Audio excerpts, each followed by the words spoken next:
The Nintendo Switch successor has officially been revealed, and they're going with the basic name of Nintendo Switch 2 instead of the new Super Switch U. And to reveal this, they decided to shadow drop a first look trailer this morning. And while we don't normally do videos that analyze trailers in depth, I thought it'd be fun to share some of the things that we noticed so far, what stood out to us, and what questions we still have. And please note that we're not going to reference any of the rumors or the supposed leaks that are out there.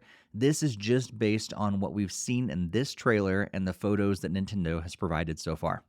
The first thing that jumped out to me is that it doesn't look like it has any analog trigger buttons. These are still the same style of trigger buttons that are on the current Nintendo Switch. So there's not going to be any range of motion on those triggers. And speaking of buttons, what's that extra button on the right Joy-Con? It has a similar design as the capture and share button on the left Joy-Con, but it doesn't have a circle in the middle. So could this be like a touch-sensitive button or maybe even a fingerprint reader? I don't know. They also added a second USB-C port. Could that be used for anything other than having an additional place to charge the system? Maybe they're giving us the ability to connect additional USB-C devices.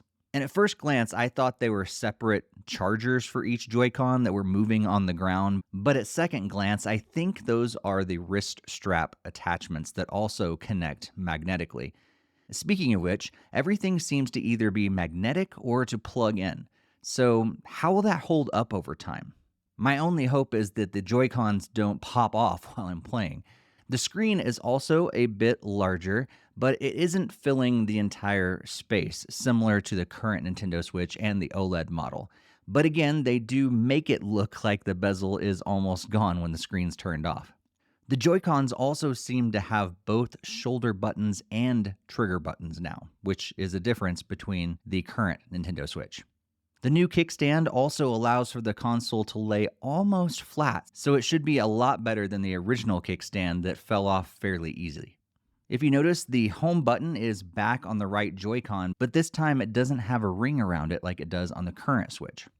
I couldn't tell from the video if there's any significant differences about the dock other than the fact that it shows more of the Nintendo Switch 2 screen, and it also seems to be a little bit thinner. And of course, we have to finish with the Mario Kart game that was shown off during this reveal trailer. I didn't recognize some of those karts, so is this a brand new game? Yeah, this seems to be. When looking deeper at the trailer, it looks like there's way more than 12 racers. And in addition, we also see a sign for the Mario Circuit, which would be brand new. And some of the karts also have brand new designs.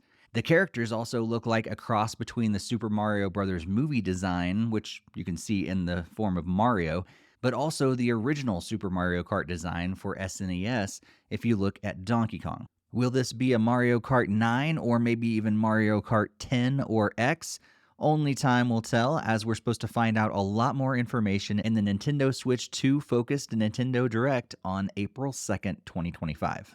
And that brings us to the end of what's stood out to us in this trailer so far. But what did you see? What do we miss? Let us know in the comments. And if you haven't done so yet, please subscribe to NintendoFuse here on YouTube and check out our podcast, game reviews, and more. Speaking of which, we're definitely going to be talking about this more on our next live podcast recording on January 28th, 2025. We hope to see you there and in the live chat.